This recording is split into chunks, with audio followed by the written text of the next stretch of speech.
Hello my dear students, today we will start the chapter 10, that is internal trade. As we know that trade refers to buying and selling of goods and services with the objective of earning profit. Mankind has been engaged in trading in some form or the other since early days of civilization. On the basis of geographical location of buyers and sellers, trade can be broadly classified into two categories, internal trade and external trade. So, the trade which takes place within the country is called internal trade, as well as the trade between two or more countries is called external trade. Once again, let's see internal trade. Buying and selling of goods and services within the geographical boundaries of a country is called internal trade or domestic trade. Payment in this kind of trade are made and received within the currency of the country. That is in the legal tender of the country. No custom duty or import duty is levied on such trade, as goods are part of domestic production and are meant for domestic consumption. Internal trade can be classified into two broad categories, that is wholesale trade and retail trade. Generally, for the products which are to be distributed to a large number of buyers who are located over a wide geographical areas, it becomes very difficult for the producers to reach all the consumers or users directly. So they need the help of both wholesale and retail trade. Both retailers and wholesalers are important marketing intermediaries who perform very useful function in the process of exchange of goods and services between producers and users or ultimate consumers. Now let us see about wholesale trade. What is wholesale? Who are wholesaler? Wholesale means to sell goods in relatively large quantities. The wholesalers buy goods and commodities in large quantities from the manufacturers for the purpose of further selling them in small quantities to the retailers. They purchase in bulk and sell in small lots to the retailers or to the industrial users. They undertake various activities such as grading of products, packing into smaller lots, storage, transportation, promotion of goods, collection of market information, collection of small and scattered order of retailers. They also relieve the retailers from various tedious jobs. Traders dealing in wholesale trade are called wholesale traders or wholesalers. These wholesalers, they perform a lot of functions which cannot be eliminated. They provide various services to manufacturers as well as retailers and provide immense help in the distribution of goods and services by making the products available at a place where these are needed and at a time when these are needed for consumption or use. They provide both the time and place utility. The various services of wholesalers to different sections are: services of wholesalers to manufacturers are given as you see in the slide: facilitating large-scale production, bearing risk, financial assistance, expert advice, help in marketing functions, facilitates production continuity and storage. It means that wholesalers help manufacturers to produce the things, the goods on large scales, which facilitates the production continuity when they take orders from various retailers across the area. Even they help manufacturers for the storage of their finished product. Clear? Once they store the finished products with them, they bear the risk of fall in prices, theft, pilferage, spoilage, fire, etc. So they relieve the manufacturers from bearing these risks. They provide financial assistance to the manufacturers and even they provide them with the expert advice, that is what is happening in the market. Means they provide advice related to customers' taste, preferences, market conditions, their competitors' activities, and many more things. They help in marketing functions and help manufacturers to concentrate on the production activity only. Now let's see the various services of wholesalers render to the retailers: availability of goods, marketing support, grant of credit, specialized knowledge, and risk sharing, and of course opportunity to get new products. Retailers have to maintain an adequate stock of varied commodities so that they can offer variety to their customers. This help is provided to them by the wholesalers. Even they get the marketing support from the wholesalers. As wholesalers, they advertise and undertake various sales promotional activities to induce customers to purchase the goods. Wholesalers also extend credit facilities to their regular customers, means to their retailers. They pass on the specialized knowledge about the ongoing products or about the marketing trend to the retailers. They also advise them on the decor of the retail outlet, allocation of shelf space, and demonstration of certain products. And finally, the wholesalers purchase in bulk and sell in relatively small quantities to the retailers. So they, in this case also, they bear the risk of storage, pilferage, obsolescence of the product, reduction in price, and many more things. Now our next topic is retail trade. A retailer is a business enterprise that is engaged in the sale of goods and services directly to the ultimate consumers. They generally buys goods in large quantities from the wholesalers and sells them in small quantities to the ultimate consumers. The retailers represents the final stage in the distribution where goods are transferred from the hands of the manufacturers or wholesalers to the final consumers or the users. Retailing is the branch of business which is devoted to the sale of goods and services to the ultimate consumers for their personal and non-business use.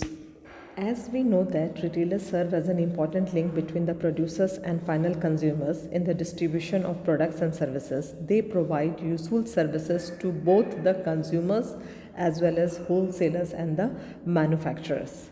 Some of these services are help in distribution of goods, personal selling, enabling large-scale production or operations, collecting market information, and help in promotion of the goods. These services are provided by retailers to the manufacturers and wholesalers. Various services of retailers given to the consumers are regular availability of the products, new product information or new products information, convenience in buying, wide selection, after sales services, and providing credit facilities. There are many types of retailers in India. Different classifications have been used by experts to categorize retailers into different types. The most common basis of classification is whether or not they have a fixed place of business.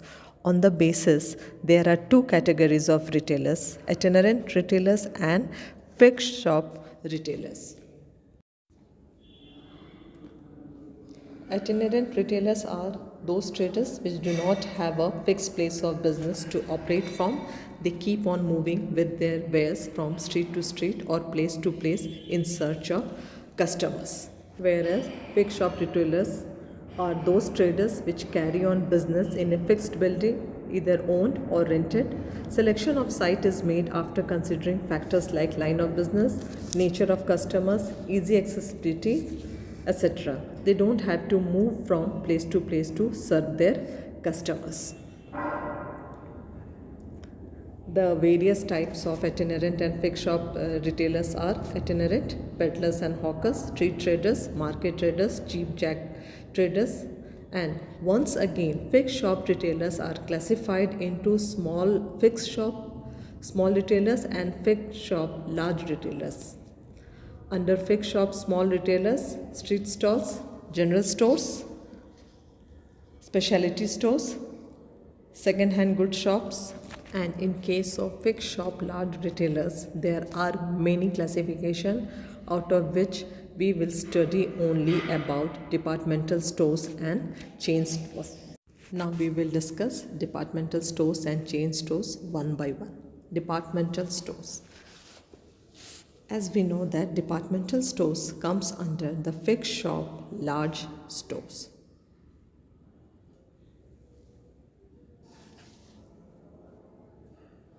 Or we can say that they come under large scale retailers. A departmental store or department store is a retail establishment which specializes in satisfying a wide range of durable goods and products to the consumer's personal and residential needs, and at the same time offering the consumer a choice of multiple merchandise lines at the variable price points at all the products under one roof. It has a number of departments, each one confining its activities to one kind of product. Some of the important features of a departmental store are as follows. The modern departmental stores provide all the facilities such as travel inquiry, restrooms, information bureau and restaurant, etc. These are generally located in a main center of the city, which caters to a large number of public. They try to provide maximum services to a high class of customers whom the prices are secondary. The size of these stores are very large. These stores are generally formed as a joint stock company managed by the board of directors. A departmental store combines both the functions of retailing as well as warehousing. They purchase directly from the manufacturers and operate separate warehouses. They have centralized purchasing arrangements. All the purchases in a department store are made centrally by the purchase department of the store, whereas sales are decentralized in different departments. After the departmental stores, let's move on to the chain stores. Chain stores again comes under the large scale retailers. They are also known as multiple shops. Chain stores. A chain store or retail chain is a retail outlet in which several locations share a same brand, central management and standardized business practices. They have come to dominate the retail and dining markets and many services categories in many parts of the world. They are owned and operated by manufacturers or intermediaries. Under this type of arrangement, a number of shops with the similar appearance are established in localities spread over different parts of the country. These different shops normally deal in standardized and branded consumer products. Now some of the important features or characteristics of chain stores. Let's see. The first one, it is located in fairly populated areas where sufficient number of customers can be approached. The idea is to serve the customers at a point which is nearest to their residence or workplace rather than attracting them to a central place. The second one, centralized manufacturing or procurement of merchandise. It is done for all the retail units from the head office, from where the goods are dispatched to each of these shops according to their requirements, to save the cost of operations of these shops. Each retail shop is under the direct supervision of branch manager, who is held responsible for its day-to-day management. All the branches are controlled by the head office, which is concerned with formulating the policies and getting them implemented. The prices of goods in chain shops are fixed and all the sales are made on cash basis. After watching the video, the lecture video of the chapter 8 internal trade, now you must have come to know about the meaning and concept of internal trade, its various types, the services of wholesalers to manufacturers and retailers, the services of retailers to manufacturers and consumers, the forms of types of retail trades, specifically departmental store and chain stores. With this, we come to the end of the chapter 8. Rest all the things given in the book have been omitted in this revised syllabus for this year. Study hard, make all the notes of the concerned topics, and thank you for watching this video. Thanks to you all once again.